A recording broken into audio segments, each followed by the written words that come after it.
الله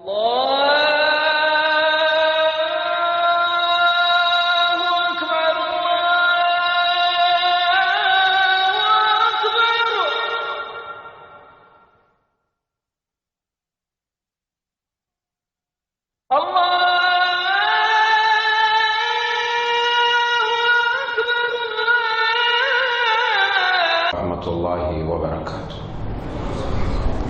الحمد لله الذي اهتدى المهتدون وبعدله ضل الضالون لا يسأل عما يفعل وهم يسألون. أحمده سبحانه أشهد أن لا إله إلا الله وحده لا ند له ولا ند له ولا شريك له سبحان رب العزة. وأشهد أن سيدنا وحبيبنا وقدوتنا وأسوتنا وعظيمنا ومعلمنا رسول الله صلى الله عليه وعلى آله وصحبه أجمعين. أما بعد. கொஞ்சம் குறைச்சிருங்க தம்பி. فأعوذ بالله من الشيطان الرجيم. بسم الله الرحمن الرحيم. يا أيها الذين آمنوا اتقوا الله حق تقاته ولا تموتن إلا وأنتم مسلمون. والله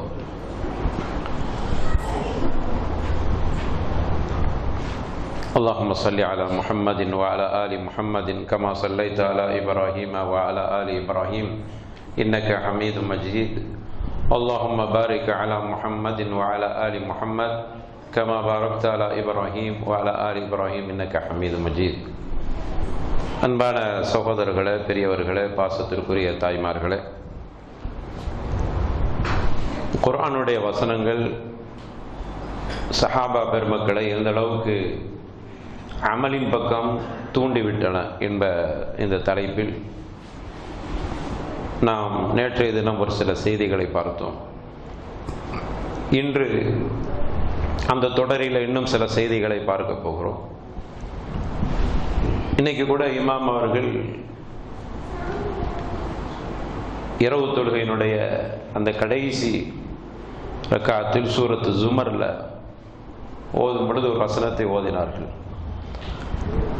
அல்லாஹு நஸ்ஸல அஹ்ஸனல் ஹதீஸ் கிதாபன் முத்தஷாபிஹன் மசானிய தக்ஷஇரு மின்ஹு ஜுலூதுல் லதீன யக்ஷவுன ரப்பஹும் ثم تلين جلودهم وقلوبهم إلى ذكر الله ذلك هدى الله يهدي من يشاء يهدي به من يشاء إلى آخر الآية. இந்த வசனத்தில் அல்லாஹ் ரப்பல் ஆலமீன் என்ன சொல்கிறான்னு பாருங்க. அல்லாஹு நஸ்ஸல அஹ்ஸனல் ஹதீஸ் சூரத்து ஜுமர் இன்று ஓதிய பாடம் 39வது அத்தியாயத்தில் 23. அல்லாஹு நஸ்ஸல அஹ்ஸனல் ஹதீஸ் கிதாபா. அல்லாஹ் ரப்பல் ஆலமீன் அழகான பேச்சு, அழகான வார்த்தையை அல்லாஹ் இறக்கி வைத்திருக்கிறான். அழகான வார்த்தையை எதாக இறக்கி வைத்திருக்கிறான்? கிதாபன், வேதமாக இறக்கி வைத்திருக்கிறான். அழகான வார்த்தை, அது வேதமாக இறக்கி வைத்திருக்கிறான். முத்தஷாபிஹன், அந்த வேதம் எப்படி என்றால் ஒரு வசனம் இன்னொரு வசனத்துக்கு முரண் இல்லாத முத்தஷாபிகத்தாக இருக்கிறது, ஒரே மாதிரி இருக்கிறது. மெசானி, மெசானி என்றால் திரும்ப திரும்ப ஓதுகிற மாதிரி அல்லாஹ் வச்சிருக்கிறான். திரும்ப திரும்ப அல்லாஹ் அதை ஓதுகிற மாதிரியே அந்த வசனங்களை அமைத்திருக்கிறார். தக்ஷஇரு மின்ஹு ஜுலூதுல் லதீன யக்ஷவுன ரப்பஹும். அவர்களுக்கு, அவர்கள்னா சஹாபாக்களுக்கு, அவர்களுக்கு இந்த வசனத்தை ஓதுகிற பொழுது, இந்த வசனம் அருளப்பட்டவுடன் எப்படி ஆகிறது என்றால் அவனுடைய தோள்களில் உள்ள ரோமங்கள் எல்லாம் மெய் சிலிர்க்க ஆரம்பித்து விடுகிறது. என்னைக்காவது நமக்கு ஆயிருக்கா? குர்ஆன் வசனங்கள் ஓதி காமிக்கப்பட்டால், ஓதப்பட்டால் அல்லது அதை ஓதினால் அவருடைய ரோமங்கள் எல்லாம் மெய் சிலிர்க்க ஆரம்பித்து விடுது. இன்னைக்கு ஓதுன பாடம், இன்னைக்கு இமாம் ஓதுனார், மெய் சிலிர்த்து நிற்கிறது. அதை ஓதும்போது கூட நம்முடைய ரோமங்கள் மெய் சிலிர்க்கவில்லை. அப்ப அவர்களுக்கும் குர்ஆனுக்கு உண்டான தொடர்பை பாருங்க. மெய் சிலிர்த்து நிற்கிறது. யக்ஷவுன ரப்பஹும், அவர்களுடைய இறைவனை பயந்த அந்த சூழல். மெய்சில் இருக்குன்னா என்னன்னா, இறைவனுடைய பயத்தால், அச்சத்தால், அல்லாஹ் இப்படி சொல்கிறானே, அதை நான் எப்படி அமல் செய்ய போகிறேன், அல்லாஹ் இப்படி கட்டளை இடுகிறானே, அதற்கு தோதுவனா எப்படி ஆகப் போகிறேன் என்கிற சூழலில் மெய் சிலிர்த்து விடுகிறது. பிறகு அவருடைய உடலும் சரி, அவருடைய தோள்களும் சரி, அவருடைய இதயம் சரி, தலியின் ரொம்ப மிருதுவாக ஆகிவிடுகிறது. அதனால தான் கண்ணீர் வருது அவர்கள். அடுத்த வசனத்தை அப்படி சொல்றான். அடுத்த வேற ஒரு ஆயத்துல சொல்றான்ல, வேற ஒரு சூறால சொல்றான். அவர்களுடைய கல்பு ரொம்ப மிருதுவாகி விடுகிறது, அவருடைய தோள்கள் மிருதுவாகி விடுகிறா அல்லாஹ்வை நினைப்பதின் அளவில். அதனால தான் அல்லாஹ் எப்ப பார்த்தா நினைச்சிட்டே இருந்தாங்க. எங்கிருந்தாலும் இறைவனுடைய நினைப்பு இருந்தது, எதை செய்தாலும் இறைவனுடைய நினைப்பு இருந்தது. அப்போ ஏன் நமக்கு இறை நினைப்பு வரமாட்டேங்குதுன்னா, முதல்ல குர்ஆனை ஓதும் போது நம்முடைய அந்த உடம்பில் உள்ள ரோமங்கள் புல்லரிக்கணும். தக்ஷைர், நம்முடைய உடம்பில் உள்ள ரோமங்கள் புல்லரிக்கிற மாதிரி அந்த வசனம் நமக்கு ஆகியிருக்க வேண்டும். நம்முடைய இதயம் மிருதுவாக ஆகியிருக்க வேண்டும். அப்பொழுதுதான் இலா திக்ரில்லாஹ் ذلك هدى الله يهدي به, இப்படித்தான் அல்லாஹ் நேர்வழி காட்டுகிறான். யாருக்கு நாடுகிறானோ அவர்களுக்கு அல்லாஹ் நேர்வழி காட்டுகிறான், யாருக்கு நாடுகிறானோ அவர்களை அல்லாஹ் வழிகெடுக்கிறான்.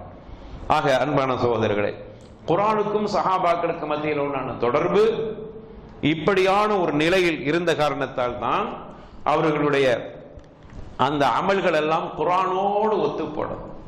குர்ஆன்ல சொல்லப்பட்டது அப்படியே அமல் செய்ய வேண்டும் என்று அவர்கள் நினைத்தார். அதே மாதிரி இன்னைக்கு ஓதுன அந்த சூரத்து ஜுமர்ல தான் அல்லாஹ் இப்படி சொல்கிறான். அம்மன் ஹுவ கானித்துன் அனா லைலி சாஜிதன் வ காயிமா யஹ்தருல் ஆখিরা வ யர்ஜூன ரஹ்மத ரப்பிஹி குல் ஹல் யஸ்தவி அல்லதீன யஅலமூன வல்லதீன லா யஅலமூன் இன்னமா யததக்கரு உலுல் அல்பாப். அல்லாஹ் ரப்பல் ஆலமீன் சொல்கிறான். அதே 36ல 9வது வசனத்தில் அல்லாஹ் சொல்கிறான், அம்மன் ஹுவ கானித்துன் அனா லைலி சாஜிதன் வ காயிமா, யார் இறைவனை பயந்து இரவு நேரங்களிலே சாஜிதம் வ காயிமா, அவர்கள் நின்றவர்களாக சஜதா செய்தவர்களாக இறைவனை வணங்கி கொண்டிருக்கிறார்கள். யார் அப்படி வணங்குகிறார்களோ அவர்களும். ஏன் வணங்குகிறார்கள் தெரியுமா? எதுக்கு வணங்குறாங்க? யஹ்தருல் ஆখিরা, மறுமையை பயந்தவர்களாக. அது மட்டுமா, வ யர்ஜூன ரஹ்மத ரப்பிஹி, அவருடைய இறைவனுடைய ரஹ்மத்தை எதிர்பார்த்தவர்களாக. இந்த ரெண்டு அவர்கள்ட்ட இருந்துச்சு. ரஹ்மத்தை எதிர்பார்த்தாங்க, ஆখিরাத்தை பயந்தாங்க. இந்த ரெண்டும் யாரிடத்தில் இருக்கிறோ அவர்கள் என்ன செஞ்சிருவாங்கன்னா, ஆனா அல்லைலி சாஜிதன் வ காயிமா, இரவில நின்று வணங்குவார்கள், சஜதா செய்வார். இப்ப புரியுதா? சஹாபாக்கள் ஏன் சஜதாவில் இரவுல நின்று ரொம்ப நேரம் நின்று வணங்கினாங்க அப்படிங்கிறது நமக்கு புரிஞ்சிச்சா? இதுதான் காரணம். யஹ்தருல் ஆখিরা, ரெண்டு விஷயம் தான். யஹ்தருல் ஆখিরা வ யர்ஜூன ரஹ்மத ரப்பிஹி, யார் மறுமையை பயந்து அல்லாஹ்வுடைய ரஹ்மத்தை ஆதரவு வைக்கிறாங்களோ அவர்களுக்கு இரவு நேரத்தில் தூக்கம் கொள்ளாது, தூங்க முடியாது. படுத்து தூங்கணும்னு நினைத்தாலும் கூட யஹ்தருல் ஆখিরা வ யர்ஜூன ரஹ்மத ரப்பிஹி, அல்லாஹ்வுடைய அச்சம், மறுமை பற்றிய அச்சம், அல்லது அடுத்தது அல்லாஹ்வுடைய ரஹ்மத்து வேண்டும் என்கிற எண்ணம். இந்த ரெண்டும் யாரிடத்தில் இருக்கிறதோ அப்படி இருந்தது. அதுக்கு தான் அல்லாஹ் சொல்றான், அம்மன் ஹுவ கானித்துங்கிறான் அல்லாஹ். அவர்களும் அதே மாதிரி கற்றவர்களும் கல்லாதவர்களும் சமமாவார்களா? அதுக்கு அடுத்ததான் கேட்கலாம். நம்ம இதை மட்டும் எடுத்துக்கிட்டு அடிக்கடி நீங்க கேட்டிருக்கீங்க பயான்ல, படித்தவர்களும் படிக்காத சமமா, குல் ஹல் யஸ்தவி அல்லதீன வல்லதீன யஅலமூன, குல் ஹல் யஸ்தவி அல்லதீன யஅலமூன வல்லதீன லா யஅலமூன், கற்றவர்களும் கல்லாதவர்களும் சமமாவார்களா? இது படிச்சவர்களை பேசல அல்லாஹ் இங்க. ஆனா நம்ம படிப்புக்கு இந்த வசனத்தை தூக்கி போட்டுக்கிட்டே இருக்கிறோம். நீங்க அடிக்கடி கேட்டிருப்பீங்க, கற்றவரும் கல்லாதவரும் சமமாவார்களா? அதுக்கு முன்னாடி வசனம் அல்லாஹ் சொல்றது அம்மன் ஹுவ கானித்துன் அனா லைலி சாஜிதன் வ காயிமா, அதை சொல்லிட்டு தான் அல்லாஹ் சொல்றான். அங்கு இறைவனுடைய ரஹ்மத்தை எதிர்பார்த்து மறுமை அஞ்சக்கூடியவர்களும் கற்றவரும் கல்லாதவரும் சமமாவார்களா? அப்ப நம்ம கற்ற கல்வி என்னதாக இருக்கணுமா? யஹ்தருல் ஆখিরা வ யர்ஜூன ரஹ்மத ரப்பி, இந்த ரெண்டையும் உருவாக்கக்கூடிய கல்வியாக இருக்கணும். அப்படி உள்ளவர்களும் அப்படி இல்லாதவர்களும் சமமாவார்களா என்றுதான் ரப்பல் ஆலமீன் இந்த வசனத்தில் கேட்கிறான். அப்போ சஹாபாக்களை பொறுத்தவரையில குர்ஆனுக்கும் அவர்களுக்கு உண்டான தொடர்பு அப்படித்தான். அதுக்கு தான் இப்னு உமர் ரலியல்லாஹு அன்ஹு வரதாகுமா இரவு தொழுகையில கொஞ்சம் பொடுபோக்கா இருப்பாங்க. சுபு தொழுகையில இல்லை, இரவு தொழுகையில கொஞ்சம் பொடுபோக்காக இருப்பாங்க. இப்னு உமர், அப்துல்லா இப்னு உமர், சின்ன வயசுக்காரங்க, உமர் ஹத்தாபுடைய மகன் ரலியல்லாஹு அன்ஹு, ரசூலுல்லாஹ் அப்படியே அணுகுணமாக பின்பற்றணும்னு ஆசைப்படுறவங்க. ஆனா இரவு தொழுகையில கொஞ்சம் தூங்கிடுவாங்க, இரவு தொழ மாட்டாங்க. ரசூலுல்லாஹ்க்கு செய்தி கிடைச்சிச்சு. ரசூலுல்லாஹ் ஸல்லல்லாஹு அலைஹி வஸல்லம் அழகான முறையில் திருத்தினாங்க, அழகா சொன்னாங்க, நிஅமர் ரஜுல் நிஅமர் ரஜுல் நல்ல மனிதர், நல்ல மனிதர். யாரு? இப்னு உமர் நல்ல மனிதர், இப்னு அப்துல்லா நல்ல மனிதர், அப்துல்லா நல்ல மனிதர். ஆனால் அவர் மட்டும் இரவு தொழுகையை தொழுதிருந்தால் நன்றாக இருக்குமே. அவ்வளவுதான். இந்த ஒரு வார்த்தை தான். இப்னு உமர் சொல்றாங்க, இந்த வார்த்தையை ரசூலுல்லாஹ் ஸல்லல்லாஹு அலைஹி வஸல்லம் என்னை பார்த்து சொன்னதிலிருந்து நான் இனிமேல் இரவு தொழுகையை விடக்கூடாது என்கிற விடாப்படியாக ஆகிவிட்டேன். அம்மன் ஹுவ கானித்துன் அன்னா அலைலி சாஜிதன் வ காயிமா. அந்த வசனத்துக்கு ஒப்பாகிட்டான். இரவு நேரங்களிலே நின்று வணங்கி சஜதா செய்யக்கூடியவர்கள் அப்படி செய்யாதவர்கள் சமமாவார்களா? அந்த வசனத்திற்கு இலக்கணமாக இப்னு உமர் மாறிவிட்டார்கள். ஏன் தெரியுமா? என்ன காரணம்? யஹ்தருல் ஆகிரா வ யர்ஜூன ரஹ்மத் ரப்பி. ரெண்டே விஷயம் தான். என்னதெல்லாம்? யஹ்தருல் ஆகிரா என்னது? மறுமை பயம், அல்லாஹ்வுடைய ரஹ்மத், அல்லாஹ் ரஹ்மத்தை ஆதரவு வைப்பது. இந்த ரெண்டும் யாரிடத்தில் உறுதியாக இருக்கிறதோ அவர்கள் நிச்சயமாக அல்லாஹ்வுக்கு பயந்து நடப்பார்கள். அந்த ரெண்டும் யாருக்கிட்ட அதிகமா இருந்துச்சு?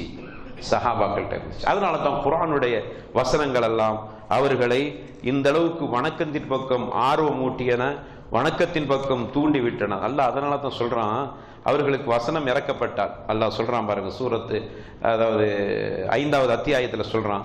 5வது அத்தியாயம் 83வது வசனத்தில், وَإِذَا سَمِعُوا مَا أُنْزِلَ إِلَى الرَّسُولِ تَرَى أَعْيُنَهُمْ مِنَ الدَّمْعِ مِمَّا عَرَفُوا مِنَ الْحَقِّ يَقُولُونَ رَبَّنَا آمَنَّا فَاكْتُبْنَا مَعَ الشَّاهِدِينَ. وَإِذَا سَمِعُوا مَا أُنْزِلَ إِلَى الرَّسُولِ, ரசூல் இடத்தில் இறக்கப்படுகிற வசனங்களை அவர்கள் காதால் கேட்டார். யாரு? சஹாபாக்கள். அவர்கள் காதால் கேட்டால் தரா அயுனுகும், நபியை நீங்க பார்ப்பீர்கள் அவர்களை சஹாபாக்களை நபியை நீங்க பார்ப்பீர்கள். எப்படி தெரியுமா? மினதம், கண்களிலிருந்து கண்ணீர் வடித்தவர்களாக பார்ப்பீர்கள். குர்ஆன் வசனத்தை ஓதன உடனே சஹாபாக்களை நீங்கள் பாருங்கள், அவர்களுடைய இந்த கண்களில் இருந்து கண்ணீர் வடிவதை நீங்கள் காண்பீர்கள். ஏன் கண்ணீர் வடியுது தெரியுமா? அதுக்கு அல்லாஹ் பதில் சொல்றான், மிம்மா அரஃபு மினல் ஹக், உண்மையை அவர்கள் உணர்ந்து கொண்ட காரணத்தால், உண்மை இதுதான் என்று புரிந்து கொண்ட காரணத்தால், அந்த உண்மைக்கு புறம்பாக இருக்கிற நான் எப்படி உண்மையாளனாக மாற வேண்டும் என்கிற கவலையால் கண்ணீர் வடித்தார்கள். அல்லது அந்த உண்மையான ஒரு அடியானாக என்னை மாற்றிக்கொள்ள வேண்டுமே என்கிற அந்த வருத்தத்தால், கவலையால் கண்ணீர் வடித்தார்கள். அல்லது தங்களுக்கு இப்படிப்பட்ட அங்கீகாரத்தை அல்லாஹ் கொடுத்திருக்கிறான் என்கிற மகிழ்ச்சியால் கண்ணீர் வடித்தார். மிம்மா அரஃபு மினல் ஹக். கண்ணீர் வடிச்சிட்டு என்ன சொல்லுவாங்க தெரியுமா? ரப்பனா ஆமன்னா ஃபக்துப்னா மஅஷ் ஷாஹிதீன். இறைவா, நாங்கள் உன்னை நாங்கள் விசுவாசம் கொள்கிறோம், நீ கொடுத்தவைகளை எல்லாம் ஈமான் கொள்கிறோம், எங்களை நல்லவர்கள், ஷாஹிதீன்கள், சாட்சியாளர்களாக எங்களை ஆக்குவாயாக, அவர்களோடு எங்களையும் சேர்த்தருள்வாயாக என்று இப்படியாக அவர்கள் துஆ செய்ய ஆரம்பித்தார்கள். எனவே தான் சஹாபாக்களுக்கு வசனங்கள் அருளப்பட்ட உடனே அந்த வசனங்களை அமல் செய்யக்கூடியவர்களாக தங்களை மாற்றிக்கொண்டார். ஒரு வசனம் வந்துருச்சுன்னா அதை அமல் செய்வார். நம்ம நிறைய வசனங்களை கேட்கிறோம், நமக்கு அவங்களுக்கு மத்தியில் ஒப்பீடு செஞ்சு பார்த்தா தான் நம்ம முடிந்த அளவுக்கு அது அங்கேயாவது போய் ஒட்டிக்கலாமே, அவர்கள் செய்கிற ஒரு சிறிய அளவாவது குர்ஆனோடு நம்ம தொடர்பு வச்சிருக்கலாமே என்று நம்மளை மாற்றிக்கொள்ள முடியும். அதனால சஹாபாக்களை பாருங்கள், ஒரு வசனம் இறக்கப்படுகிறது, லன் தனாலுல் பிர்ர ஹத்தா துன்ஃபிகு மிம்மா துஹிப்பூன் என்கிற ஒரு வசனம். லன் தனாலுல் பிர்ர ஹத்தா துன்ஃபிகு மிம்மா துஹிப்பூன், 3வது அத்தியாயம் 92வது வசனம். அல்லாஹ் என்ன சொல்றான்? நீங்க விரும்பக்கூடிய ஒன்றை பிறருக்கு தர்மமாக செய்யாத வரைக்கும் நீங்க நல்ல காரியம் செஞ்சதா ஆக முடியாது. நீங்க விரும்பினதை தர்மம் செய்ய, நீங்க எதை ஆசைப்படுறீங்களோ அது தர்மம் செய்ய. எது நமக்கு இருக்கணும், நம்ம இப்ப தர்மம் செய்ய எதை செய்வோம் தெரியுமா? நம்மகிட்ட மிச்சமா இருக்கிறது தர்மம் செய்யும். சாப்பாடு மிச்சமா இருந்தாலும் சாப்பிட்டு முடியும், மிச்சமா இருக்குது, சரி பாருங்க ஏழைக பாலைக்கு கொடுங்க. எப்ப யாழம் பாலம் ஞாபகம் வருது? சாப்பாடு மிச்சம் இருந்தா தான். சஹாபாக்கள் அப்படி அல்ல, தங்களுடைய வீட்டில செய்கிற பொழுது தண்ணீரை கொஞ்சம் அதிகப்படுத்திக் கொள்ளுங்கள், அண்டை வீட்டுக்காரருக்கு கொடுக்க அந்த நிலையில அந்த சூழலில் உருவாக்கி கொள்ளுங்கள். இது சஹாபாக்கள். நம்ம என்னன்னா மிச்சம் இருந்தா தான் கொடுப்போம். அல்லாஹ் ரப்பல் ஆலமீன் வசனத்தை இறக்குறான், லண்ட நாளில் பிர்ர ஹத்தா துன்ஃபிகு மிம்மா துஹிப்பூன், நீங்க விரும்புகிறதை தர்மம் செய்யலன்னா நல்ல காரியம் செஞ்சது ஆக முடியாது என்கிற அந்த வசனம் அவர்களை எப்படி மாற்றி விட்டது? அப்துல்லாஹ் இப்னு தல்ஹா ரலியல்லாஹு அன்ஹு, நமக்கு தெரிஞ்ச செய்தி தான். அவங்கள்ட்ட ஒரு தோட்டம் இருந்தது. சஹீஹுல் புகாரியில அந்த செய்தி 1460வது ஹதீஸாக பதிவு செய்யப்படுகிறது. போய் விரிவா எடுத்து பாருங்க அந்த ஹதீஸை. ஒரு தடவை அபூ தல்ஹாவை பற்றி சஹீஹுல் புகாரியில 1460 எடுத்து நீங்க படிச்சு பார்த்தீங்கன்னா நிச்சயமாக அதை திரும்ப திரும்ப படிக்கும்போது நம்முடைய கல்வில கொஞ்சமாவது லேச கசி இப்படிலாம் இருந்திருக்கிறாங்களே, நம்ம எங்க இருக்கிறோம்? நம்ம எங்க இருக்கிறோம்? நம்முடைய கல்வி அவ்வாது தலீனு அல்லாஹ் சொல்றான்ல, அவர்களுடைய இதயம் அல்லாஹ்வின் பக்கம், அல்லாஹ்வை நினைப்பதின் பக்கம் மிருதுவாகிவிட்டது என்று அல்லாஹ் சொல்கிறாரே. மிம்ம அரஃபு மினல் ஹக், உண்மையை புரிந்தார்கள் என்கிற காரணத்தால் அவர்களுடைய கண்களில் கண்ணீர் வடிந்தது என்று சொல்கிறாரே. தக்ஷஇர்ரு ஜுலூதுஹும் மின்ஹு ஜுலூதுஹும், அவருடைய ரோமங்கள் எல்லாம் புல்லரிக்க ஆரம்பித்து விட்டது என்று சொல்கிறானே. இதுல உள்ள கொஞ்சமாவது நமக்கு ஏற்படும். அந்த செய்திகளை படித்து பாருங்கள். அப்போ அப்துல்லாஹ் இப்னு தல்ஹா ரலியல்லாஹு அன்ஹு என்ன செய்யறாங்க? தங்களுக்கென்று இருந்த ஒரு தோட்டம், மதீனாவோட பெரிய அன்சாரிகள்ல வசதி படைத்தவர்கள், நிறைய ஈச்சமரம் தோட்டங்கள் இருந்துச்சு. ஈச்சமரம் தோட்டம் இருந்துட்டாலே பெரிய பணக்காரங்கன்னு அர்த்தம். அப்படிப்பட்ட அவர்கள் பைருஹா என்கிற தோட்டம், ரசூலுல்லாஹ் ஸல்லல்லாஹு அலைஹி வஸல்லம் அவங்க தொலை வைக்கிற மஸ்ஜித் நபவி, அவர்களால் கட்டப்பட்ட மஸ்ஜித் நபவிக்கு எதிர்த்தாப்புல இருந்தது அந்த தோட்டம். அல்லாஹ்வுடைய தூதர் ஸல்லல்லாஹு அலைஹி வஸல்லம் விரும்பும் போதெல்லாம் அந்த தோட்டத்துக்குள் நுழைந்து அங்கு உள்ள தண்ணீரை விருப்பமாக குடிப்பார்கள். அனஸ் இப்னு மாலிக் ரலியல்லாஹு அன்ஹு அவர்கள் சொல்றாங்க, இது ஃபலம்மா உன்ஸிலத் ஹாதிஹில் ஆயா லன் தனாலுல் பிர்ர ஹத்தா துன்ஃபிகு மிம்மா துஹிப்பூன் என்கிற வசனம் அருளப்பட்டவுடன் அங்கு நாங்கள் பார்த்தோம் அப்துல்லாஹ் இப்னு தல்ஹா அவர்களுடைய நிலை என்ன ஆயிட்டுனா, அல்லாஹ்வுடைய தூதர்கிட்ட வந்து சொல்றாங்க, யா ரசூலல்லாஹ், எனக்கு விருப்பமானது இந்த உலகத்தில் இருக்கிறது என்றால் துனியாவுடைய விஷயத்தில் அது பைருஹா என்கிற தோட்டம் தான். இந்த தோட்டத்தை நான் தர்மம் செய்ய விரும்புகிறேன். அல்லாஹ் அப்படித்தான் சொல்றான், நீ எதை அதிகம் நேசிக்கிறாயோ அதை தர்மம் செய், உனக்கு எது பிடிக்கலையோ அதை தர்மம் செய். அப்படி அல்ல, அதுக்கு பேர் தர்மம் அல்ல. கீழே கொட்டுற குப்பையில கொட்டுறதை நீங்க சாப்பிட்டு போகணும்னு கொடுக்குது. இன்னைக்கு அப்படித்தானே தர்மம் இருக்குது. குப்பையில கொட்டுற வீணா போயிரும் போல தெரியுத, நீ வீணா நீங்க சாப்பிட்டுருங்க சொல்லும் போது அப்படி கூட சில பேர் சொல்லுவாங்க ரொம்ப கண்ணியமா, வீணா போயிரும் போல. அப்ப அவர் குப்பை தொட்டியா? நம்முடைய நிலைமையை பாருங்க. நம்மளும் சாபாக்கள் எப்படிங்க பக்கத்திலே நிக்க முடியாது? நமக்கு விருப்பமானதை யாருக்கும் கொடுப்பது இல்லையே. எனக்கு விருப்பமானதை நான் யாருக்கும் கொடுக்காமல் இருப்பதே எனக்கு விருப்பமானது. ரசூலுல்லாஹ் ஸல்லல்லாஹு அலைஹி வஸல்லம் பாருங்க, ஒரு முறை ஒரு பெண்மணி ரசூலுல்லாஹ் ஸல்லல்லாஹு அலைஹி வஸல்லம் அவர்களுக்கு ஆசையா அவர்களா நெஞ்ச, சஹீஹுல் புகாரியில பதிவு செய்யப்பட்ட செய்தி, அவர்களா நெஞ்ச ஒரு குஞ்சம் தொங்குகிற ஒரு ஆடையை கொண்டு வந்து கொடுக்குறான். நான் தான் நெஞ்ச ரசூலுல்லாஹ்வே, குஞ்சம்லாம் போட்டு நல்ல அழகான ஒரு வடிவத்தில் அமைச்சு அந்த ஆடை, அந்த ஒரு அதாவது ஒரு போர்வை ரிதா வந்து கொடுக்குறான். பர்தால ரிதா ஒரு ஆடையை வந்து கொடுக்குறான். ரசூலுல்லாஹ் ஸல்லல்லாஹு அலைஹி வஸல்லம் அதை வீட்டுக்குள்ள போய் போட்டுட்டு வந்து சஹாபா கிட்ட கேட்கறான், எப்படி நல்லா இருக்குதா? இது கேட்கிற ரசூலுல்லாஹ்வுடைய பழக்கமா இருந்துச்சு.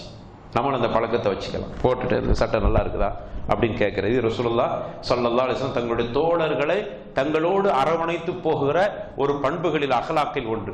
போட்டுட்டு வந்து கேட்கறாங்க, நல்லா இருக்கான்னு. தோழர்லாம் சொன்னாங்க, ரொம்ப அழகா இருக்குது அப்படின்னா.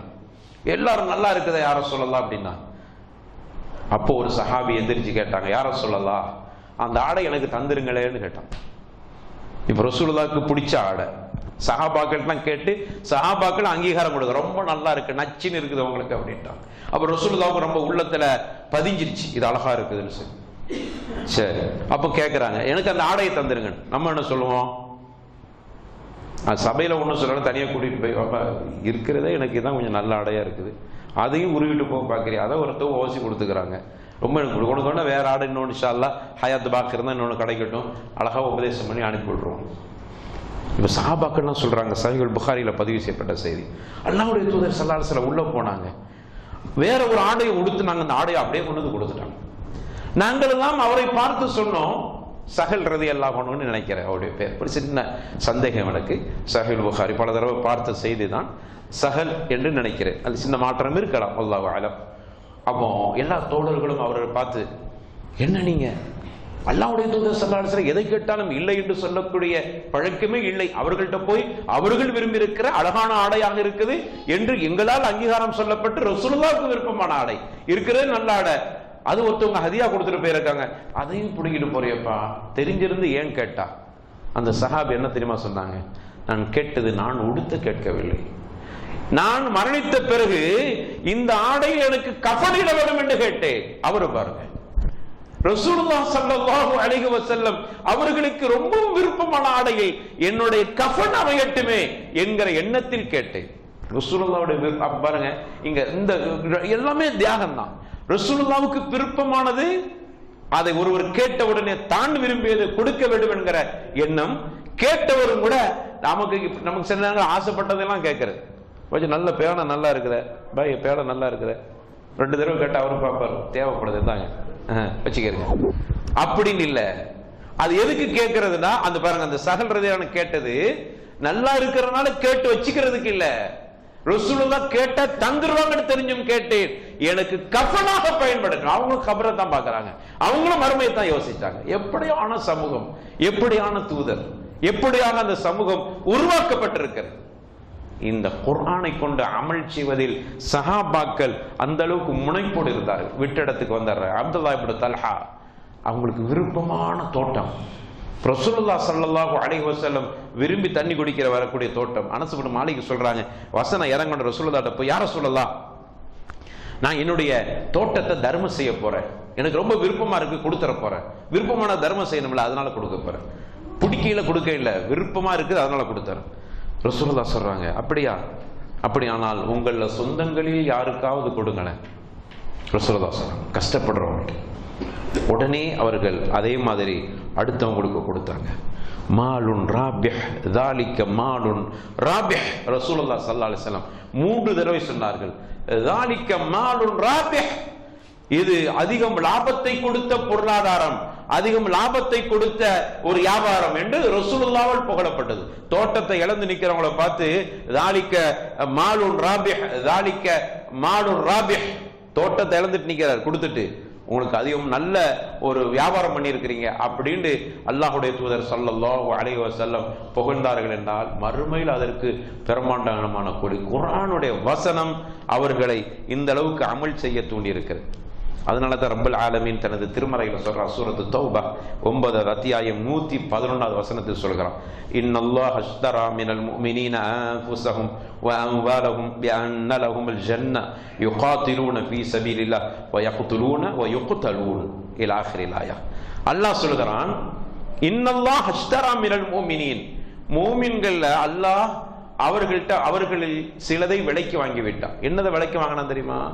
அல்லாஹ் விலைக்கு வாங்கி இருக்கிறான். அன்ஃபுஸஹும் அம்வாலஹும், சாதாரண விஷயத்தை விலைக்கு வாங்கல, அவருடைய உயிர்களையும் பொருளாதாரத்தையும் அல்லாஹ் விலைக்கு வாங்கி கொண்டான். அல்லாஹ் விலைக்கு வாங்குறானா? எதை கொடுத்துட்டு விலைக்கு வாங்குறான்? பிஅன்ன லஹுமுல் ஜன்னah, சொர்க்கத்துக்கு பகரம். அந்த பாவுக்கு பகரம் என்ற அர்த்தம். அதனால தான் சில கிராத்துகள்ல, ஹாஃபிதுல கிராத்துகள்ல குர்ஆன்ல பிஅன்ன லஹுமுல் ஜன்னah இருக்குது. ஆனா இதை இப்படியும் ஓதலாம், இன்னல்லாஹ அஷ்தரா மினல் முஃமினீன அன்ஃபுஸஹும் வ அம்வாலஹும் பில் ஜன்னah என்று கூட ஓதுவோம். பிஅன்ன லஹுமுல் ஜன்னah என்கிற பிஅன்ன லஹும் என்கிற அந்த வார்த்தையை விட்டுட்டு பில் ஜன்னah என்று ஒரு கிராத் இருக்கிறது. நம்ம பகுதியில் அப்படி ஓதுறது இல்ல. ஓதிட்டாலும் இருக்கிறவங்க குர்ஆனை வச்சு பார்த்துட்டு வேணா பிஅன்ன லஹும் போட்டுட்டு ஓடிட்டாருன்றோம், தெரியாது தானே. அப்ப ஏன் பில், அந்த பாவுக்கு பகரம் என்கிற அர்த்தம் இருக்கிறது. சொர்க்கத்திற்கு பகரமாக, பகரம் என்கிற வார்த்தை அங்க இல்ல, அந்த பாவுக்கு அந்த அர்த்தம் இருக்கு. அதுதான் பில் ஜன்னah என்று ஒரு கிராத். இன்னல்லாஹ அஷ்தரா மினல் முஃமினீன அன்ஃபுஸஹும் வ அம்வாலஹும் பில் ஜன்னah, சொர்க்கத்திற்கு பகரமாக, அல்லது பிஅன்ன லஹுமுல் ஜன்னah, அவர்கள் சொர்க்கத்திற்கு பகரமாக அங்க உயிரையும் பொருளாதாரத்தையும் விலைக்கு வாங்கி கொண்டார். எவ்வளவு பெரிய விஷயம் தெரியுமா? கொடுத்துட்டு எங்களுக்கு சொர்க்கம், அப்படின்னா உயிரை தான் கொடுக்கணும்னா அதுதான் லட்சியம் என்றால், அதுதான் அதுக்கு விலை என்றால் அதையும் தயார். அல்ல விலைக்கு வாங்கிட்டு சொல்றான். அதனால் அவர்கள் என்ன பண்ணாங்கன்னா, போர்னு சொன்ன உடனே முன்னாடி போய் நிக்க ஆரம்பித்தார்கள். ஒன்று இவர்கள் அவர்களை கொள்வார்கள், அல்லது அவர்களால் காபிர்களால் இவர்கள் வெட்டப்படுவார்கள். ரெண்டுமே அங்கு நடக்கத்தான் செய்யும். ஆனால் அல்லாஹ் அவருடைய உயிரையும் பொருளாதாரத்தையும் விலைக்கு வாங்கி கொண்டான் சொர்க்கத்துக்கு பகரமாக என்கிற காரணத்தால், தான் வெட்டப்பட்டாலும் சரி அல்லது என்னால் மற்றவர்கள் வெட்டப்பட்டாலும் சரி, இரண்டும் சமமாக நினைத்து அவர்கள் புறப்பட்டார்கள். அதனால தான் ஹன்லலா முதலிரவு முடித்தவுடன் எந்தவித அச்சமும் இல்லாமல் ஹய்யா அலல் ஹுரூப் என்று அழைக்கப்பட்டவுடன் போருக்கு விரைந்து வாருங்கள் என்று சொல்லப்பட்டவுடன் மனைவியோடு படுத்திருக்க, இன்னைக்கு தான் முதல் இரவு முடிந்திருக்கிறது, புதுசா கல்யாணம் முடிச்ச புது மாப்பிளை பொண்ணு, இப்படிப்பட்ட நிலையில நாம் போருக்கு போறதை விட்டும் விதிவிலக்கு வாங்கிக் கொள்ளலாம் என்கிற மாதிரியான எண்ணங்களை அவர்கள் ஜோடிக்கவில்லை. அப்படி ஹய்யாலல் ஹுரூப், போருக்கு வாருங்கள் என்று சொன்னவுடன் ஓடி சென்றார்கள் போரை நோக்கி. ஏன் தெரியுமா? அதுதான் அல்லாஹ் சொல்றான், சொர்க்கத்துக்கு பகரமாக உயிர்களை அவர்கள் கொடுத்து விட்டார். உயிரை கொடுத்தார்கள், சொர்க்கம் கிடைக்க போகிறது. உலகத்தில் என்ன கிடைக்க போகிறது? உலகத்தின் சொர்க்கம் எவ்வளவு நேரம்? மனைவியோடு நான் இன்பத்தை பரிமாற்றம் செய்வது என்பது அது சொற்ப இன்பம், தேவையில்லை எனக்கு. ஒன்று நான் அவர்களை கொள்வேன் அல்லது அவர்களால் கொல்லப்படுவேன், இரண்டும் எனக்கு சமம் தான். ஏனென்றால் சொர்க்கத்தை விலை கொடுத்து வாங்கி கொண்டார். சும்மா இல்ல, சும்மா சொர்க்கம் கிடைக்கல அவங்களுக்கு. அண்டலகுமல் ஜன்னா, சொர்க்கத்தை அவர்கள் தங்களுடைய உயிரை கொடுத்து வாங்கியிருக்கிறார். விலை மதிக்க முடியாத உயிர். உயிர் சாதாரண விஷயமா? அதை கொடுத்துட்டு சொர்க்கத்தை வாங்கியிருக்கிறாங்க. அதனால தான் அந்த தைரியம் அவர்களுக்கு, அந்த எண்ணம் அவர்களுக்கு. ஓடி புறப்பட்டு போனார்கள். ஹன்ஸலா ரலியல்லாஹு அன்ஹு வரலாஹ் அந்த போர்க்களத்தில் ஷஹீதாக்கப்பட்டார். வரலாற்றுல என்னன்னா, அவங்களுக்கு ஹயாத்து சஹாபால இமாம் யூசுப் காந்தகலவி அழகா சொல்லுவாங்க. காந்தகலவி, யூசுப் காந்தகலவி நம்ம இந்தியாக்காரங்க தான். ஹயாத்து சஹாபா தமிழ்ல கூட வந்திருக்கிறது, உருதுல அரபியில உள்ள கிதாப். அழகா சொல்லுவாங்க, அதுக்கு தலைப்பே போடுவாங்க, மலக்குகளால் குளிப்பாட்ட கசீலுல் மலாயிகா, மலக்குகளால் குளிப்பாட்டப்பட்ட சஹாபி ஹன்ஸலா. இந்த பேர், இந்த காரணம் என்ன? நம்ம இந்த வரலாறு நமக்கு தெரியும். ஆனால் அவர்கள் சென்றதுக்கு என்ன காரணம்? எது செல்ல வச்சது? அல்லாஹ்வுடைய வசனங்கள், அல்லாஹ்வுடைய அந்த சொர்க்கம் என்கிற பரிசு அவர்களை நம்ப வைத்தது. உயிரை விட மேலாக தன்னுடைய மனைவியோடு அன்றுதான் அவர்கள் கூடியிருக்கிறார்கள், அதை கூட பார்க்கவில்லை. நம்மள கல்யாணம் முடிச்சு புது மாப்பிள்ளை பஜர் தொழுகைக்கு ஜமாத்துக்கு வர்றது கொஞ்சம் கஷ்டம்.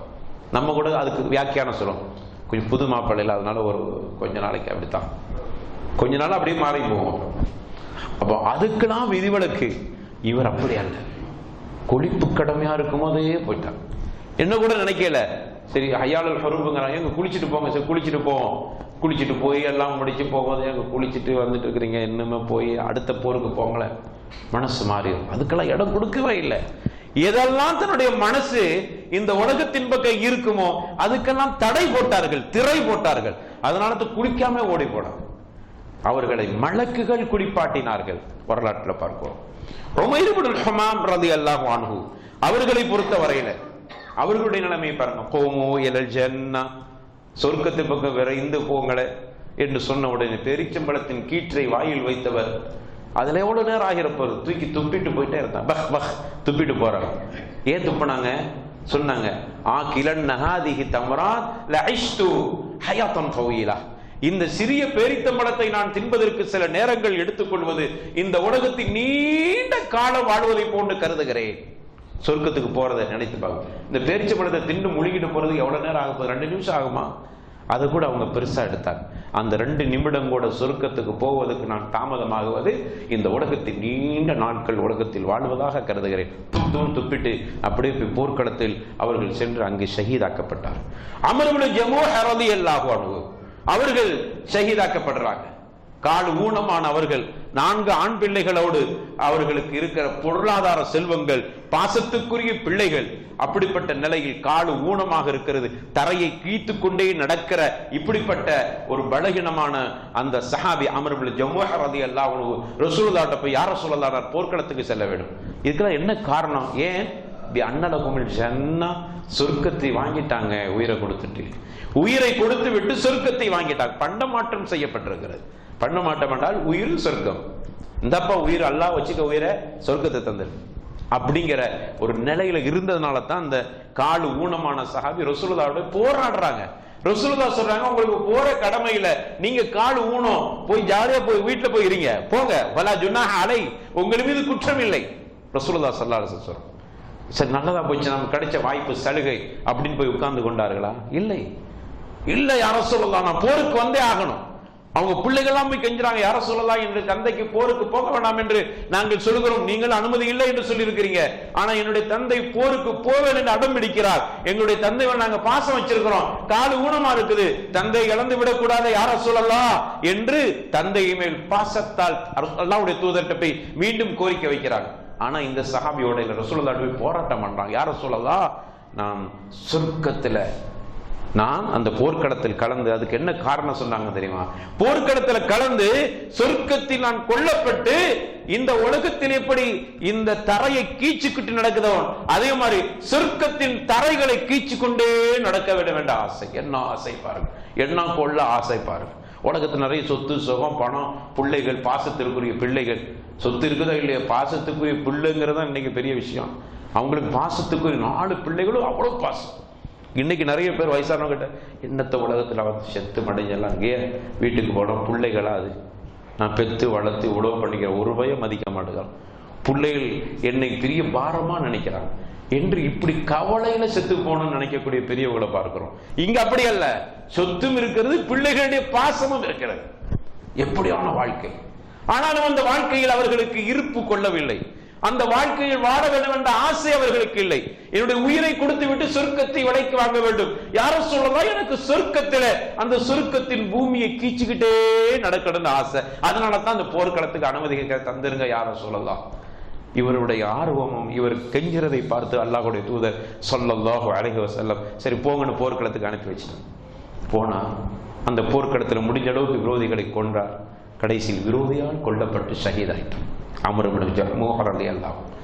அவருடைய 4 பிள்ளைகளும் கதறாங்க, யார சொல்லலாம், எங்களுடைய தந்தை, பாசத்திற்குரிய தந்தை இழந்து விட்டோமே, நாங்கள் இப்பொழுது அனாதையாக நிற்கிறோமே, எங்களுக்கு ஆறுதல் சொல்வது யார், எங்களுக்கு பாசத்தை கொடுப்பது யார், யார சொல்லலாம் என்று 4 பிள்ளைகள் ரசூலுல்லாஹ்ட்ட வந்து ஆறுதல் தேடுகிற பொழுது அல்லாஹ்வுடைய தூதரால் ஆறுதல் சொல்வதற்கு கொஞ்சம் தாமதமாகி விட்டது. காரணம், அல்லாஹ் புறத்திலிருந்து ஏதாவது செய்தி வராதான்னு சொல்லி தாமதமா இருக்கிறாங்க. கொஞ்சம் அமைதியா இருக்கு, அவங்களுக்கு மனசு கஷ்டமா இருக்கு. இந்த பிள்ளைகளுக்கு என்ன பதில் சொல்றது? ஊனமான காலத்தில் போர் வேண்டாம் என்று சொல்லியும் கூட போருக்கே போவேன் என்று இவ்வளவு அடம்பிடித்து போய் ஷஹீதாகி விட்டாரே, இப்படிப்பட்டவருக்கு நான் என்ன ஆறுதல் சொல்வது? அல்லாஹ்விடத்திலிருந்து ஏதாயிலும் செய்தி வந்தால் நன்றாக இருக்குமே என்று ரசூலுல்லாஹ் கொஞ்சம் மௌனமா இருக்கிறாங்க. அல்லாஹ் ரப்பல் ஆலமீன் இனிமேல் நடக்கிற காரியத்தை கண்ணுக்கு முன்னால் அப்படியே காட்டுறான். இனிமேல் நடக்கிறத அப்படி லைவா காட்டுறான், முபாஷரா ரசூலுல்லாஹ் பார்க்கறான்.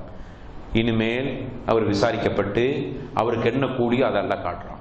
ரசூலுல்லாஹ் சொல்றாங்க, இப்பொழுது உங்களுடைய தந்தையை பார்க்கிறேன். இனிமேல் நடக்கிறத சொல்றாங்க. அருமையான பிள்ளைகளே, தந்தை மேல் பாசம் வைத்திருக்கிற பிள்ளைகளே, இப்பொழுது உங்களுடைய தந்தை மறுமையில் என்ன நடக்க போகிறது என்பதை அல்லாஹ் எனக்கு கண்ணுக்கு முன்னால் காட்டுகிறான். என்ன தெரியுமா? சொர்க்கத்தில் அவர் விருப்பப்பட்டதை போன்று அங்கு அந்த சொர்க்கத்தில் நடந்து போகிறார். காலு கீச்சுக்கிட்டு இல்ல, ரிஜுலுஹா ஸஹீஹத்துன், அவருடைய காலு ரொம்ப அழகா கம்பீரமாக நடந்து போகிறார். ஊனமாக துனியாவிலே உலாவிருந்து கொண்டிருந்த உங்களுடைய தந்தை இந்த ஊனத்தோட மறுமையிலே நான் சொர்க்கத்தின் தரைகளை கீச்சிக் கொண்டு நடக்க வேண்டும் என்று ஆசைப்பட்ட அவருக்கு அல்லாஹ் கொடுக்கிற மிகப்பெரிய பாக்கியம் சொர்க்கத்தை கொடுத்து விட்டான். சொர்க்கத்தில் அவருடைய காலு கீச்சிக்கிட்டு நடக்கையில கம்பீரமாக நடக்கிறார். இந்த போறார் பாருங்க, உங்களுடைய தந்தை கம்பீரமாக நடந்து போகிறார் சொர்க்கத்தினுடைய அந்த வாசல்ல, சொர்க்கத்தினுடைய அந்த பூமியில். அல்லாஹு அக்பர். இப்பொழுது சொல்லுங்க அந்த பிள்ளைகளுக்கு, அப்படி ஆனால் யாரோ சொல்லலாம், அதுவே எங்களுக்கு பெரும் மகிழ்ச்சி. எங்களுடைய தந்தையை இழந்து விட்டு என்று கவலைப்பட்டவர்களுக்கு என்னுடைய தந்தையினுடைய லட்சியம் அதுதான், அது அடைந்து விட்டார். இதுக்கு மேல என்ன வேண்டும்? இதெல்லாம் சஹாபாக்களை இந்த அளவுக்கு மாற்றியது என்றால் குர்ஆனுடைய வசனங்கள். அபூ ஹுரைரா ரலியல்லாஹு அன்ஹு இவர்களை பாருங்கள். இவங்களுக்கு யமன் தேசம், ஹைபர் போருக்கு பிறகு ஹிஜ்ரி 7க்கு பிறகு இஸ்லாத்தை ஏற்றுக்கொண்டவர். ஹைபர் போர் 7, 8 கொஞ்சம் சின்ன கருத்து வேறுபாடு வரலாற்று ஆசிரியர்கள்ட்ட, 7ன்னு பேசிக்கிறோமே. ஹைபர் போருக்கு பிறகு இஸ்லாத்தை ஏற்றுக்கொண்டார். தன்னுடைய தாய் இஸ்லாத்தை, தௌஸ் என்கிற குடும்பத்தார்கள்லாம் வசிக்கிற பகுதி, தன்னுடைய தாய் இஸ்லாத்தை ஏற்றுக்கொள்ளவில்லை என்பதற்காக வேண்டி ரசூலுல்லாஹ் ஸல்லல்லாஹு அலைஹி வஸல்லம் கவலையோடு சொன்னாங்க, யா ரசூலல்லாஹ், என் உயிரை விட மேலாக நேசிக்கிற என்னுடைய தாய் இஸ்லாத்தை ஏற்றுக்கிறேன். எவ்வளவோ சொன்னாலும் என் மேல வெறுப்பா இருக்கிறாங்க. என்னுடைய தாய்னா அவ்வளோ உயிர் எனக்கு. என்னுடைய தாய் என்னை ஏசுகிறார்கள், இஸ்லாத்தை நான் ஏற்றுக்கொண்ட காரணத்தால் என்னுடைய தாயினுடைய ஏசுதல் என்னை பயமுறுத்துகிறது. அவளும் ஹிதாயத் வரணும், யார சொல்லலாம், துவா செய்யுங்கன்னா. அல்லாஹ்வுடைய தூதர் இப்படி பல தடவை சொல்லிட்டே இருந்தாங்க. ஒரு நாள் ரசூலுல்லாஹ் ஸல்லல்லாஹு அலைஹி வஸல்லம், நான் துவா செஞ்சுக்கிறேன், வீட்டுக்கு போங்க அப்படின்னாங்க. நேர வீட்டுக்கு போறாங்க. வீட்டுக்குள்ள பாத்தீங்கன்னா அம்மா சலசலன்னு தண்ணீர் சத்தம் கேட்குது. பாத்தீங்கன்னா ஒது செய்யறாங்க. அல்லாஹ் அல்ஹம்துலில்லாஹ். அபூ ஹுரைரா சொல்றாங்க, அந்த மாதிரி ஒரு மகிழ்ச்சி என்னுடைய வாழ்க்கையில் நடந்ததே இல்லை. காரணம் என்ன தெரியுமா? என்னுடைய தாய் தீனுல் இஸ்லாத்தை ஏற்றுக்கொண்டாள் என்கிற ஒரே காரணம், அவ்வளவு மகிழ்ச்சி. அப்படி ஏற்றுக்கொண்ட என்னுடைய தாயோடு மதீனாவிலேயே நான் குடியேறி விட்டேன். குடியேறிய பிறகு எனக்கு என்ன ஆசை தெரியுமா? நான் ஹதீஸுகள் ரசூலுல்லாஹ்க்கு பக்கத்தில் இருந்து நிறைய செய்திகளை மக்களுக்கு சேகரித்து கொடுக்க வேண்டும் என்கிற ஆர்வம் எனக்கு சில வசனங்கள் அப்படி வலியுறுத்தி விட்டு, சூரத்து பக்ரால வரக்கூடிய வசனங்கள் என்னை அந்த அளவுக்கு நீ நிறைய ஹதீஸுகளை பதிவு செய்ய வேண்டும். எந்த வசனம்? அல்லாஹ் சொல்றான், இன்னல்லதீன யக்துமூன மா அன்ஸல்னா மினல் பையினாத்தி வல் ஹுதா, சூரத்து பக்ரா 2வது அத்தியாயம் 159வது வசனம். நம்பரை போட்டு வச்சுக்கிட்டு போய் பாருங்க. இந்த வசனம் அபூ ஹுரைராவை எப்படி ஆக்கிவிட்டது என்றால், ஹதீஸை ரசூலுல்லாஹ்வுடைய பக்கத்திலே இருந்து பதிவு செய்து மக்களுக்கு எடுத்து சொல்ல வேண்டும். இப்ப நான் உங்கள்கிட்ட கேட்கிற ஒரு கேள்வி, தெரிஞ்ச கேள்வி தான், ஈஸியான கேள்வி தான். ஹதீஸுகளை அதிகம் அறிவிப்பு செய்யக்கூடிய சஹாபி யாரு? ஆண்கள்ல அபூ ஹுரைரா. ஆண்களின் ஒட்டுமொத்தத்தில் சஹாபாக்கள்லையே யாரு? அபூ ஹுரைரா ரலியல்லாஹு அன்ஹு. அதுக்கு என்ன காரணம்? இந்த சூரத்து பக்ரா தான் அவர்களை அப்படி மாற்றி விட்டது. சூரத்து பக்ரா தான் அவர்களை அப்படி ஆக்கி விட்டது. நிறைய ஹதீஸ். இத்தனைக்கும் இஸ்லாத்துக்கு எப்ப வந்தாங்க? ஹிஜ்ரி 7ல வர்றாங்க. கைபர் போருக்கு பிறகு வர்றாங்க. ஹிஜ்ரி 7ல ரசூலுல்லாஹ்வோட எத்தனை ஆண்டுகள் இருந்திருக்கிறாங்க? குறைவான ஆண்டுகள். இஸ்லாத்தை ஆரம்ப காலத்திலிருந்து இஸ்லாத்தை ஏற்றுக்கொண்ட சஹாபாக்களும் இருக்கிறார்கள். அதிகம் ஹதீஸுகளை அறிவிப்பு செய்யக்கூடிய அளவில் அவர்களுக்கு சூரத்து பக்ரா 2வது அத்தியாயம் 159 வசனம் அவர்களை இந்த அளவுக்கு மாற்றி இருக்கிறது. ஏராளமான ஹதீஸ். எந்த அளவுக்கு என்று சொன்னால் அவங்களே சொல்றாங்க, எனக்கு எந்த அளவுக்கு ஆயிட்டுனா ரசூலுல்லாஹ்க்கு பக்கத்தில் இருந்த ஹதீஸுகளை பதிவு செய்ய வேண்டும் என்கிற ஆர்வம் உழைக்க கூட போக வேண்டாம் ஆகிவிட்டது. வயிற்றுக்கு ஒரு சிறிய அளவு கவலை உணவு கிடைத்தால் போதும், பசியை ஆற்றிக் கொள்வதற்கு உணவு கிடைத்தால் போதும், ஹதீஸை உட்கார்ந்து பதிவு செய்யணும் என்கிற எண்ணம் எனக்கு அந்த அளவுக்கு ஆகிவிட்டது. அதனால் நான் ரசூலுல்லாஹ் ஸல்லல்லாஹு அலைஹி வஸல்லம் அவர்கள் பக்கத்திலே காத்து கிடந்து நான் ஹதீஸுகளை பதிவு செய்ய, கிட்டத்தட்ட 4 மொழிகள் தெரிந்த ஒரு சஹாபி என்று சொன்னால் மிக குறைவான சஹாபாக்கள் அபூ ஹுரைரா. அவங்களுக்கு சில அரபு அல்லாத சில மொழிகளும் தெரியும். அப்படி இருந்தும் கூட ரசூலுல்லாஹ் பக்கத்தில் இருந்தே ஹதீஸுகளை பதிவு செஞ்சார். அவர்கள் பதிவு செய்து நிறைய, எந்த அளவுக்கு என்றால், ஒரு நாள் அவங்க சொல்றாங்க, எனக்கு அடிக்கடி பசி, என்ன உணவு இல்லை, உணவுக்கு உத்தரவாதம் இல்லை, உடுப்பதற்கு உடைக்கும் உத்தரவாதம் இல்லை, இருப்பதற்கு இடத்துக்கும் உத்தரவாதம் இல்லை. அஸ்ஹாபு சுஃபா என்று சொல்லக்கூடிய திண்ணை, மதீனாவில் இருக்கக்கூடிய ஒரு திண்ணையில அப்படி ஓரமா படுத்துக்கிறது. அது ஏதோ ஒரு ஆடை இருக்கு, அதை மொத்தத்தில் உடுத்துக்கிறது. ஏதாவது ரசூலுல்லாஹ்வுக்கு அன்பளிப்பு வந்தா பேரிச்சம்பழம் வரும், அதை எடுத்து 2 சாப்பிட்டுக்கிறது, அவ்வளவுதான். பால் ஏதாவது வந்தா குடிச்சுக்கிறது, இவ்வளவுதான் என்னுடையது. எனக்கு ரொம்ப பசி ஏற்பட்டால் என்னுடைய வயிற்றை பூமியோடு அப்படி படுத்து அமுக்கி கொண்டு இருப்பேன், பசியை தாங்கிக் கொள்வதற்காக. ஏன்னா பசி ஒரு கட்டத்தில் எங்கேயாவது போய் உழைக்க சென்று விடு என்று என்னை தள்ளிவிட்டால் ஹதீஸுகளை என்ன செய்யறது?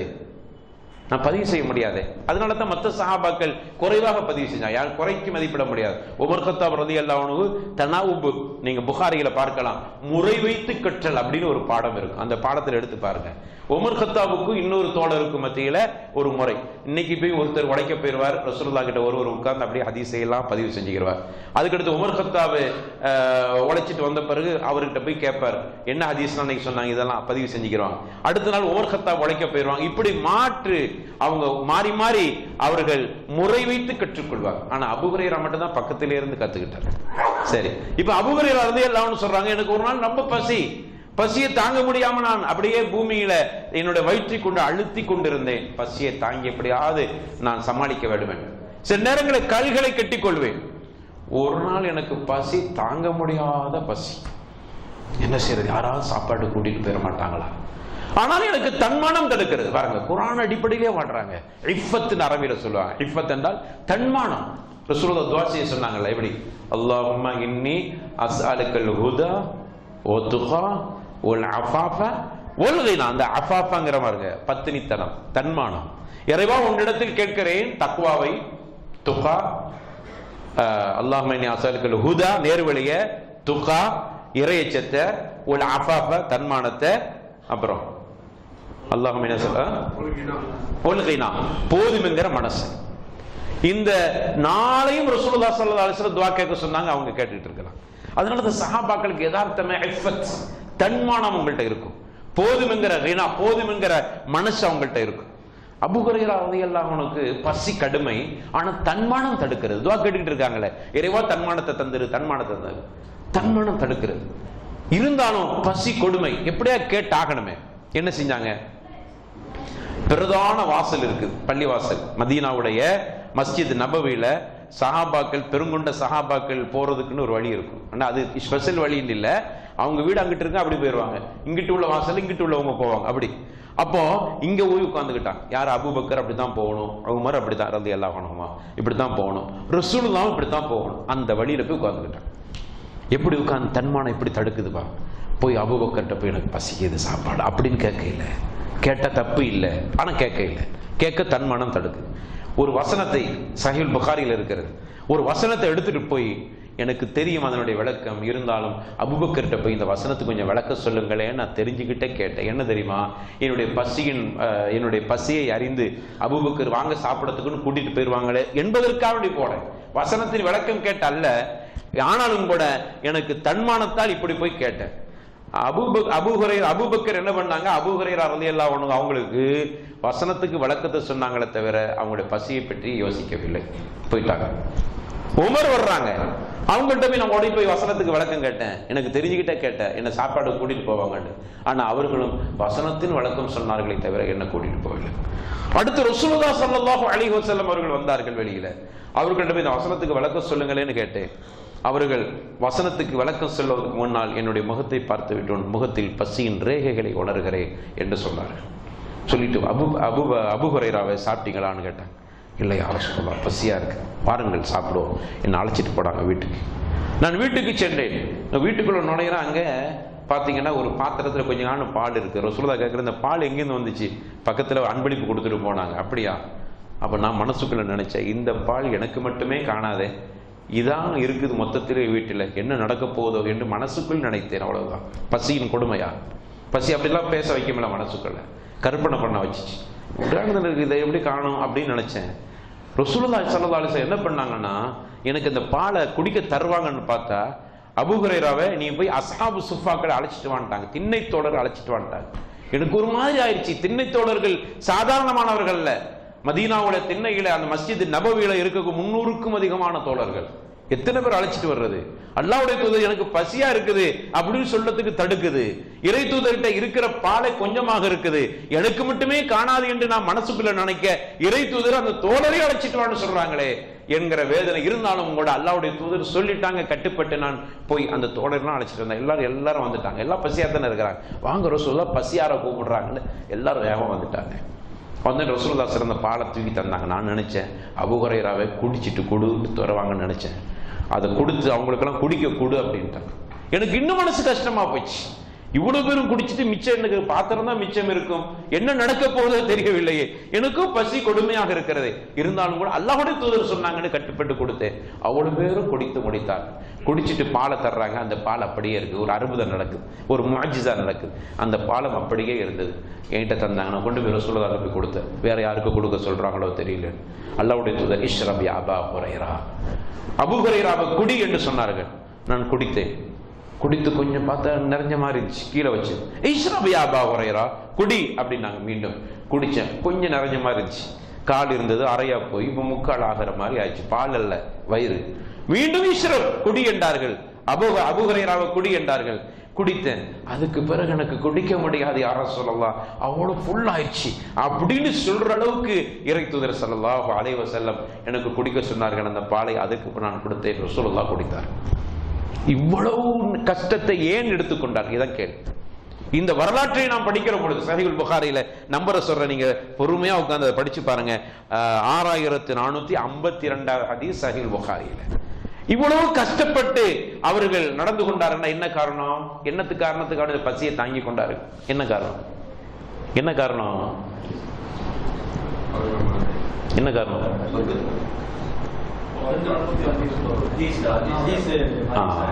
ஹதீஸ பதிவு பண்ணணும். அதுக்கு காரணம் என்ன? அந்த வசனம் தான் காரணம்.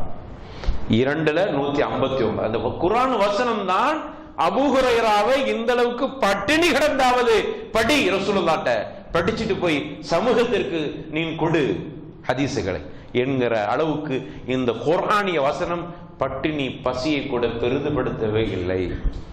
இதுதான் அதனுடைய தத்துவம். சொர்க்கம் அதனுடைய லட்சியம் சொர்க்கம், அது வேற விஷயம். 19 சொல்றது அது குர்ஆனிய வசனம். நம்முடைய தலைப்பு தானே குர்ஆனிய வசனம். சஹாபாக்களை எந்த அளவுக்கு பாடாப்படுத்தி இருக்கிறது சுருக்கமா சொல்லப்படும். அவர்களை தூங்க விட இல்லை அந்த வசனங்கள். எப்படி ரசூலுல்லாஹ் ஸல்லல்லாஹு அலைஹி வஸல்லம் அவர்களுக்கு சில வசனங்கள் தூங்க விடாம ஆக்கிச்சு. அல்லாஹ்வுடைய தூதர் ஸல்லல்லாஹு அலைஹி வஸல்லம் போர்வையை போர்த்தி கொண்டு, முதல்ல வஹி வந்துச்சு, போர்வையை போர்த்தி கொண்டு வீட்டுல போய் படுத்துக்கிட்டாங்க. அல்லாஹ் என்ன பண்ணா, கும் அப்படின்னா, எப்படி யா அய்யுஹல் முஸம்மில் குமில் லைல, இரவு நேரத்தில் நின்று வணங்கு, அந்த வசனம். அதே மாதிரி யா அய்யுஹல் முதஸ்ஸிர், அதே மாதிரி இந்த வசனங்கள் எல்லாம், நீங்கள் போர்வை போத்திக் கொண்டிருப்பவரை எழுந்திரு, ஃபஅன்திர் மக்களுக்கு எச்சரிக்கை செய், ரப்பிக ஃபகப்பிர் அல்லாஹ்வை பெருமைப்படுத்து, வசியாபக ஃபதஹிர் ஆடையை தூய்மையா வச்சுக்க. சின்ன பிள்ளைக்கு பாடம் நடத்துற மாதிரி தாவா போகும்போது ஆடை ஒழுங்கா இருக்கட்டும். அதுக்கு தான் சொல்றான், போட்டு டைட் பேண்ட் போட்டு ஒரு மாதிரி பார்க்குறோம்ல ஜும்மாவில் சில நேரங்களில் சில கத்தீபுகள் போட்டு அப்படி ஆடை ஒழுங்கான ஆடையை போக. ரசூலுல்லாஹ் அல்லாஹ் போட்ட கட்டளைங்க. வசியாபக ஃபதஹிர் ஆடையை தூய்மையா வச்சுக்கன்னா என்ன அர்த்தம்? பார்க்கிறவங்க கூட முகசுலிக்காத அளவுக்கு ஆடையா இருக்கு. ஒவ்வொரு ஊர்ல ஒரு கலாச்சார ஆடை இருக்கும், பிரச்சனை இல்லை. ஆனா முகம் சுலிக்கிற ஆடையா இருக்கக்கூடாதுல்ல. தாவாவுக்கு போறதுக்கு ரசூலுல்லாஹ்வுக்கு அல்லாஹ் பாடம் நடத்துகிறான். உன்னுடைய இறைவனை பெருமைப்படுத்து, அங்க போயிட்டு உன் கச்ச பெருமைப்படுத்தாத. நம்ம நாட்டெல்லாம் செஞ்சுக்கிறோம் தெரியுமா, அவங்க அல்லாஹ் அக்பர் அல்லாஹ் அக்பர் சத்தம் போட்டு தக்பீர் அல்லாஹ் அக்பர் பெருநாளைக்கு சொல்லக்கூடாதான். ஆனா அவங்க அமைப்புல செஞ்சதெல்லாம் சொல்லும் போது அல்லாஹ் அக்பர்னு கத்துவாங்க. அங்க மட்டும் என்ன அல்லாஹ் என்ன செவிடனா? அதுக்கு என்ன, எந்த மசாயில், எந்த தலீல், எந்த ஆதாரம்?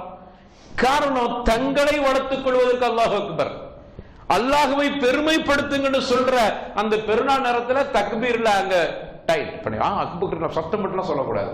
செவிடனை அழைக்கிறீங்க, நம்ம கேட்கிற உங்க கட்சி கூட்டத்தில் அல்லாஹ் அக்பர் கத்துறது, அங்க மெதுவா அல்லாஹ் அக்பர் சொல்ல வேண்டியதானே, சொல்ல வேண்டியதானே. அங்க மட்டும் அல்லாஹ் அக்பர் அல்லாஹ் அக்பர். நம்ம தலைவர் என்ன தெரியுமா, இத்தனை ஆண்டு காலம் எத்தனை விவாதங்கள் அல்லாஹ் அக்பர். அந்த அல்லாஹ் அக்பர் எங்க, யாருக்கு?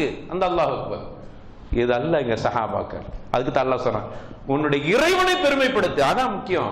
உன்னுடைய தாவாவோட உன்னை பெருமைப்படுத்த அங்க வரக்கூடாது. எவ்வளவு அழகான பாடம், அந்த வசனங்களை படித்தால போதும்.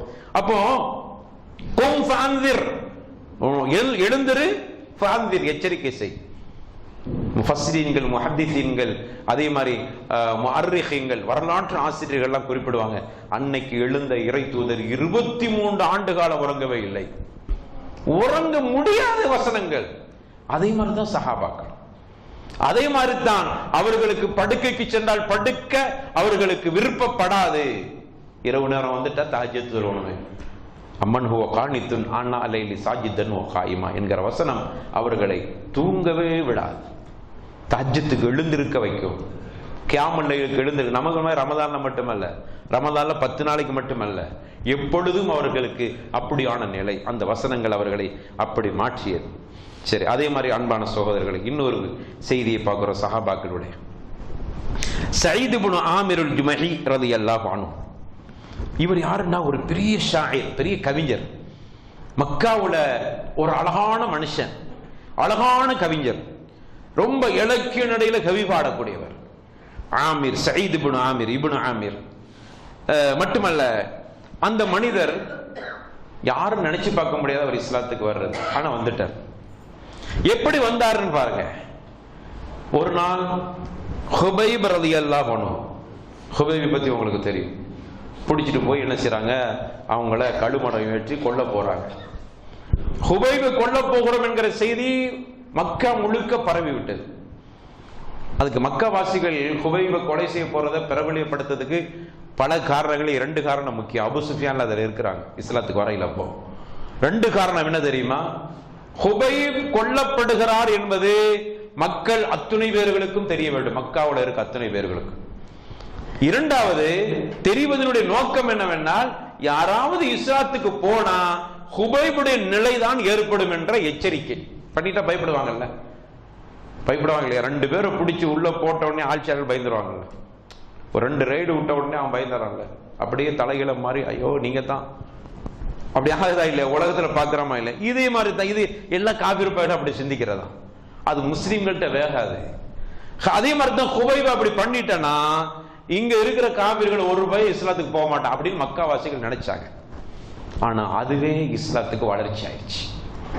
அதனால தான் நம்ம உலகத்தில் இருக்கிற அத்துணை இஸ்லாமிய விரோதிகளுக்கும் சொல்லிடுறோம், முஸ்லிமனை அடக்கணும்னு நினைச்சா இஸ்லாம் ஒரு காலமும் அடங்காது. முஸ்லிம்ல சில பேர் அடங்கி போயிருவான், இஸ்லாம் அடங்காது, அடக்க முடியாது. யார் வந்தாலும் அடக்க முடியாது. ஃபிரௌனால அடக்க முடியலையேங்க. ஃபிரௌனால முடிஞ்சிச்சா? அது இஸ்லாம் தானே. மூசா அலைஹிஸ்ஸலாம் அந்த இஸ்லாத்தை தான் அறிமுகப்படுத்தினாங்க. ஃபிரௌனால அடிக்க முடிஞ்சாங்க கேட்கிறேன். ஃபிரௌன் மாதிரியா நீ ஃபிரௌன் அளவுக்கு வந்துட்டியா? ஃபிரௌன் அளவுக்கு உனக்கு பொருளாதாரம் இருக்கிறதா? ஃபிரௌன் அளவுக்கு உனக்கு அதிகாரம் இருக்கிறதா? ஃபிரௌன் அளவுக்கு உனக்கு கூட்டம் இருக்கிறதா? உலகத்தில் எவனுக்கும் இல்லை. ஃபிரௌன் ஒருத்தன் போதும் இஸ்லாத்தை அடக்குவதற்கு முயற்சி செய்தான். அடக்கப்பட்டான் ஃபிரௌன், ஒழிக்கப்பட்டான் ஃபிரௌனுடைய கூட்டாளிகள். அத மாதிரி இஸ்லாத்தை யாராலும் அடக்க முடியாது. அப்ப அவர்கள் அதைத்தான் நினைச்சாங்க. ஹுபைபை கழுமரம் ஏற்றிவிட்டால் அதோடு முடிஞ்சிச்சு. யாரும் இஸ்லாத்தின் பக்கம் தலையிட்டு கூட படுக்கும். ஐயோ ஹுபைப் குமார் நமக்கு வந்துடும் நினைச்சு அவ்வளவு பேரும் கூப்பிட்டு அப்படியே கூட்டமாக நிக்குது மக்கள் வெள்ளம். ஹுபைப் கழுமரம் ஏற்றப்படுகிறார். அப்ப ஹுபைப் சொன்னாங்க, அவங்க எனக்கு 2 ரக்காத் தொழுகத்துக்கு அவகாசம் தாங்கன்னு கேட்டாங்க. வரலாற்று எழுதுறாங்க, அது வரைக்கும் எத்தனையோ பேர்கள் மார்க்கத்துக்காக கொல்லப்பட்டிருக்கிறாங்க. கொல்லப்படுகிற பொழுது 2 ரக்காத்து தொழணும் அப்படின்னு கேட்ட ஒருவர் இருக்கிறாருன்னா அது மற்றவங்க அதுக்கு பின்னாடி கேட்டிருக்கிறாங்க. ஆனா முதலாக ஆரம்பிச்சு வச்சது என்ன? ஹுபைப் தான். அதுக்கு பிறகு நிறைய வரலாற்றுல பார்க்கிறோம், இப்படி விரோதிகளால் கொல்லப்படும் எனக்கு 2 ரக்காத் தொழுவத்துக்கு அவகாசம் தாங்கன்னா கேட்டவங்க எல்லாம் வரலாற்றுல இருக்கிறாங்க. ஆனா முதல்ல துவக்கி வச்சது யாருன்னா ஹுபைப் தான். அந்த நேரத்தில் போய் எதை சொன்னால் அவர்களுக்கு பிடிக்காத அதை சொல்வேன் அப்படின்னு யார் சொன்னார்? பிலால். மாஷா அல்லாஹ். யாருங்க அது? மாஷா அல்லாஹ், பிலால் ரலியல்லாஹு அன்ஹு. ஏங்க அஹதுன்னு சொல்றீங்க? நான் நினைச்சேன் என்ன கொடுமைப்படுத்துறவங்க நான் இஸ்லாத்தை ஏத்துக்கிட்டாங்கன்னு கொடுமைப்படுத்துறான். அவனுக்கு எதை சொன்னால் இன்னும் கோபம் ஊட்ட முடியுமோ அந்த வார்த்தையை சொன்னேன். அஹதுன்னா தான் அவனுக்கு கோபம் வரும், அதனால சொன்னேன். என்ன திமிர் பாருங்க, இதுதான் இஸ்லாமிய திமிர், ஈமானிய திமிர். அதுக்கு வேற என்ன தமிழ்ல சொன்னாலும் அதை பத்தி எனக்கு தெரியாது. அப்ப இஸ்லாமிய திமிர், ஈமான் உள்ளவனுக்கு அப்படி ஒரு திமிர் இருக்கணும். அது நீ கொழுப்பு என்றாலும் சொன்னாலும் சொல்லிட்டு போடா. இஸ்லாமிற்கு கொழுப்பு பாரு, அங்க போயிட்டு அஹத் அதான் அது ஈமான் எங்களுக்கு அப்படி சொல்லி தருது, ஈமான் படிச்சு தருது எங்களுக்கு. பிலால் சொல்றாங்கன்னா அஹதுன்னு சொன்னதுக்கு காரணம் தெரியுமா? இதை விட ஒரு வார்த்தை அவனுக்கு கோபத்தை உருவாக்கும் என்றால் அந்த வார்த்தையை சொல்லி இருப்பேன். அஹத் என்கிற வார்த்தையை தாண்டி அவனுக்கு கோபத்தை உருவாக்கக்கூடிய வார்த்தை எதுவும் தெரியல. அதனால அஹத் சொல்ல என்னை கொடுமைப்படுத்தினான். படுத்த அந்த வார்த்தையை சொல்லி அவனுக்கு நான் ஆத்திரம் மூட்டி கொண்டே இருந்தேன். இதுதான் இஸ்லாமியர்களுடைய வேலை. உனக்கு ஆத்திரம் மூட்டிக்கிட்டே இருப்பாங்க. ஏனென்றால் இஸ்லாம் எங்களுக்கு அப்படித்தான் பாடம் படிச்சு கொடுக்குது. அதே மாதிரி தான் இவர்கள் அவனுக்கு என்னது கோவம்னா அல்லாஹ்வை நான் வணங்கணுங்கிறது கோவமா இல்லையா? அதை செஞ்சார்கள். நான் 2 ரக்காத் தொழுவணுப்பா, நீ என்ன கொல்ல போறீங்களா பரவாயில்லப்பா, கொள்ளுப்பா, அதை பத்தினா பிரச்சனை இல்லை, 2 ரக்காத் தொழுவத்துக்கு அவகாசம் தாங்க. அபு சுஃபியான் சொல்றாங்க, அடுத்தது கேட்டாங்களா துஹிப்பு அன் யகுன முஹம்மதுன் மக்கனக வ அன்த நாஜின், நீ இருக்கிற இடத்துல முஹம்மதை வைத்து விடலாம் என்று உனக்கு சொன்னா ஒன்னு அவுத்து விட்டுருவோம். இந்த இடத்துல முகமது இருக்கிறா கற்பனை பண்ணி எங்கள்கிட்ட சொல்லிரு, இந்த இடத்துல கொல்லப்படும் போது முகம்மது தான் அப்படின்னு சொல்லு, அவரை இங்க கொண்டு வந்து நம்ம வைக்க போறது இல்ல, அப்படி ஒரு வார்த்தை சொல்லிரு, ஒன்னு அவுத்து விட்டுறோம், போயிட்டு வாப்பான். அப்ப சொன்ன வார்த்தை என்ன தெரியுமா? அவங்க சொன்ன வார்த்தை, எனது இறை தூதருடைய நகத்தில் சிறு காயம் ஏற்படுவது என்னுடைய கழுத்தை எடுப்பதை கூட சாதாரணமாக எடுத்துக்கொள்வேன். ரசூலுல்லாஹ்வுடைய நகம் சின்னதா பிஞ்சிருச்சுங்க, சின்ன வலி இருக்குமா இல்லையா? அந்த வலி கூட என்னால் தாங்க முடியாது. அந்த வலி இல்லாமல் இருப்பதுக்கு என்னுடைய கழுத்து தான் பரிகாரம் என்றால் என் கழுத்தை நீட்டுகிறேன், கொள்ளு. எந்த இடத்துல சொன்னது தெரியுமா? சும்மா இங்கிருந்து அங்க மேடையில பேசிட்டு போலாம், அதல்ல, கொல்லக்கூடிய இடத்தில் அந்த மேடையில் என்று சொன்னார்கள். ஜும்மா மேடையில் இருந்தோ பிரசங்க மேடையில் இருந்து சொல்ல இல்ல, கொலை செய்யப்பட போகிறோம் என்கிற மேடையில் இருந்து சொல்ல வைத்தது எது? குர்ஆனிய வசனங்கள், ஈமானிய அடிப்படைகள். அதுக்கு தான் அபு சுஃபியான் சொன்னாங்க, இது என்னடப்பா கொடுமை, இப்படி ஒரு மனுஷனை, இப்படி ஒரு மக்களை நான் பார்த்ததே இல்லையே, இப்படி ஆனால் அந்த முஹம்மதுக்கு கட்டுப்படுகிற தோழர்கள் இப்படியா கட்டுப்படுவார்கள் என்று பிரமித்து போனேன். அபு சுஃபியானுடைய வாக்கு மூலம். அதுக்கு கடைசியில அந்த ஹுபைப் சொன்னாங்க, ஒரு கவிதை படிச்சாங்க, லஸ்து உபல்லிஹி இன்னஹு குத்தல் முஸ்லிமா அல் ஐ ஜம்பின் கானல்லாஹு முஸ்ரஇ. அவங்க படிச்ச கவிதை, நான் கொல்லப்படுவது எப்படி என்பது எனக்கு கவலையே இல்லை, நான் கொல்லப்படுவது முஸ்லிமாக கொல்லப்படுகிறானா அது மட்டும் தான் எனக்கு கவலை. லஸ்து உபாலி ஹீன உக்தலு முஸ்லிமா.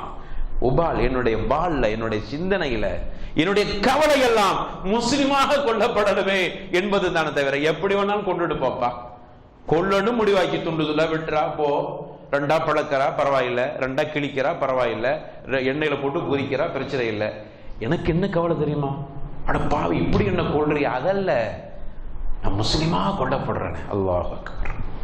என்ன வார்த்தை பார்த்தீங்களா? இப்படி எப்படி இது வர வச்சிச்சு, யார் இப்படி செய்ய வச்சா அவங்கள? ஏன் அவங்களுக்குலாம் உயிர்வான ஆசைகளா? நம்மள மாதிரி இளைஞர்கள் தானே. இளைஞர்களுக்கு என்ன ஆசைன்னு இளைஞர்கள்ட்ட கேட்டு பாருங்க, என்ன ஆசைன்னு கேளுங்க. இளைஞர் நல்ல கல்யாணம் பண்ணி நல்ல சொகுசா அப்படி சம்பாதிச்சு காசு வருதோ இல்லையோ, கிடைக்குதோ இல்லையோ, ஆசை இருக்குதா இல்லை? எல்லா இளைஞர்களும் இவங்களும் வாழணும் இளைஞர் தானே, இவங்களுக்கு அந்த ஆசைகள் இருந்ததை செஞ்சிச்சு, அதையெல்லாம் மண்ணுக்குள்ள போட்டு புதைய வைத்தார்கள். ஆசையெல்லாம் லஸ்து உபாலி முஸ்லிமா, நான் முஸ்லிமா கொல்லப்பட வேண்டும் என்கிற ஆசைத்தான் அவர்களுக்கு இருந்தது. அப்படிப்பட்ட ஆசையோடு கொல்லப்பட்டார். சரி, இதில் வரலாறு. இதை சொல்வதற்கு என்ன காரணம்னா, அந்த சயீத் இங்க இந்த இடத்துல எங்க நிக்கிறான்னு பார்ப்போம். இப்ப எல்லாம் கூட்டமா கூப்பிட்டு உட்கார வச்சு இவங்களை கொலை செய்ய போவது இவ்வளவு நிகழ்ச்சியை பார்க்கறாங்க. சயீத் இப்னு ஆமிர் என்று சொல்லக்கூடிய அழகான ஒரு இளைஞர், நல்ல ஷாயிர், ஒரு கவிஞர். அவர் என்ன பண்ணாருன்னா, இப்படியா இவ்வளவு வேகத்தை கொடுத்து கொல்ல போகிற பொழுதும் அந்த தூதருக்கு இவ்வளவு கண்ணியம் கொடுத்து, எப்படி வேணாலும் கொண்டாலும் பரவாயில்லப்பா, முஸ்லிமா கொல்லப்படணும் தான் என்னுடைய கவலை என்று சொல்லுகிற அளவுக்கு ஒரு மனுஷனை அந்த இஸ்லாம் மாற்றி இருக்கிறது என்றால், அந்த தூதர் முஹம்மது ஸல்லல்லாஹு அலைஹி வஸல்லம் மாற்றி இருக்கிறார் என்றால், அவருக்கு வந்த குர்ஆனிய வசனங்கள் என்ன என்பதை படிப்பதற்கு அந்த முஹம்மதை நான் காண வேண்டுமே என்று சயீத் இப்னு ஆமிர் அவளத்தை தூக்கி போட்டுட்டு நேர மதீனாவுக்கு ரசூலுல்லாஹ் போய் அல்லாஹ்வுடைய தூதரை பார்த்து இஸ்லாத்தை ஏற்றுக்கொண்டார். இவன் என்ன செஞ்சான்? எதுக்கு தடுத்தான்? அவ்வளவு பேருக்கு கூப்பிட்டு உட்கார வச்சான். பாரு, ஹுபைப் மாதிரி உங்களுக்கு வந்துடும், அதனால யாரு இஸ்லாத்துக்கு போகக்கூடாது என்பதற்காக செஞ்சான். அந்த ஒரு காரணம் தான் நான் இஸ்லாத்துக்கு வந்தது. அவன் நினைச்ச காரணம் தடுக்கிறதுக்கு, ஆனால் அதுவே இஸ்லாமிய வளர்ச்சி. வந்தான், வந்து இஸ்லாத்தை ஏற்றுக்கொண்டார். இந்த சயீத் இப்னு ஆமிர் எந்த அளவுக்கு சிறந்த மனுஷராக இருந்தார் என்றால், இஸ்லாத்தை ஏற்று பேரளவில் ஏற்றுக்கிறையில உள்ள அளவில் ஏற்று தங்களை அர்ப்பணிச்சு கொண்டாங்க, தியாகம் பண்ணாங்க. பெரிய ஜாஹித் அவங்கள சொல்லலாம். ரொம்ப வாழ்க்கையில ஒரு பொருளாதாரத்தை ரொம்ப தர்மம் செஞ்சுட்டு மிச்சம் இருந்தா நம்ம சாப்பிடுவோம், நம்ம மிச்சம் இருந்தா தர்மம் செய்யும். நமக்கு அவங்களுக்கு வித்தியாசம் தான். சயீத் இப்னு ஆமிருக்கும் நமக்கு என்ன வித்தியாசம் தெரியுமா? நம்ம மிச்சம் இருந்தா தர்மம், அவர்கள் அப்படி இல்லை, மிச்சம் இருந்தா சாப்பிட்டுக்கிறோம். அந்த அளவுக்கு அவர்களை மாற்றிவிட்டு உமர் கத்தாப் ரலியல்லாஹு அன்ஹு அவர்கள் கலீஃபாவாக அவர்கள் ஆட்சி பொறுப்பை ஏற்கிற பொழுது யாரும் அவங்கள்ட்ட போய் வசியத்து செய்வதற்கு யோசித்தார், உபதேசம் செய்வது யோசித்தார். இந்த சயீத் இப்னு ஆமிர் மட்டும் போய் சொன்னாங்க, யா உமர் உஸீக அன் தக்ஷல்லாஹ ஃபின்னாஸ் வலா தக்ஷன்னாஸ ஃபில்லாஹ். எப்படி அவன உபதேசம் பாருங்க. உமரே, மக்களுக்காக வேண்டி அல்லாஹ் பயப்படாத, அல்லாஹ்வுக்காக வேண்டி மக்களுக்கு வேண்டாம் பயந்துக்க. புரிகிறதா? மக்களுக்காக வேண்டி அல்லாஹ் பயப்படுற மாதிரி நடிக்காத, அல்லாஹ்வை நீ பயப்பட வேண்டும் மக்கள் விஷயத்துல.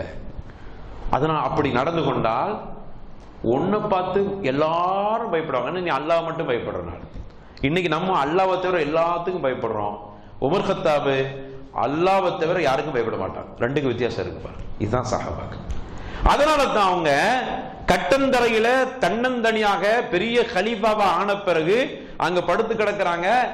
பாரசீக மன்னரால் ரோமாபுரி மன்னரால் அனுப்பப்பட்ட ஒரு தூதர் வருகிறார். யாரை பார்க்க? உமர் கலீஃபாவை பார்க்கிறதுக்கு. வந்து நேரம் வீட்டுல போய் கேட்கிறாங்க, ஐயன மலிக்குக்கும் உங்களுடைய அரசர் எங்கன்னு கேட்கிறாங்க. உண்மையில அரசர் அவங்க தானே. கேட்டோன்னே அவங்க சொன்னாங்க, லைசல்லா மலிக்குன், எங்களுக்கு அரசெல்லாம் யாரும் இல்லையே. இல்லப்பா கலீஃபா உமர். உமர் அது அமீருனா, எங்களுடைய தலைவர் தான், அரசன்லாம் எங்களுக்கு இல்லை. அல்லாஹ் அக்பர். அதுலயே அவனுக்கு ஒரு மாதிரி ஆயிடுச்சு. சரிப்பா, அந்த அமீரை தான் எங்க? அமீர் வீட்டுல இல்ல, பள்ளியில பார்த்தா பள்ளியில இல்ல. அப்போ அவங்க அப்படி அங்கிட்ட கிட்ட போயிருப்பாங்க. இவன் போறான், என்னடா கலீஃபா போறாங்க சாதாரணமா சொல்றாங்க, அப்படி அங்கங்க சுத்தி கிட்டி பாக்குறாங்க. இன்னொரு ஆள்கிட்ட போய் கேட்கறாங்க, எங்க அமீருக்கு, இப்ப புரிஞ்சுக்கிட்டு மலிக்குன்னு சொல்லக்கூடாது, அமீர் தான் சொல்லணும். எங்க அமீருக்கும், உங்க அமீர் எங்க? அமீர் அதோ பாருங்க அந்த நிழல்ல படுத்து கிடக்குற அவர் தானே. உடனே இவர் நினைச்சாராம், அந்த பாரசீக ரோமாபுரி அரசனுடைய அந்த தூதுவர் நினைச்சாராம், கிண்டல் பண்றாங்க படுது இந்த மக்கள், யாரோ ஒருத்தர் வழிபோக்கர் படுத்து கிடக்காரு, அவரை போய் அவருடைய அமீருங்கிறாங்க.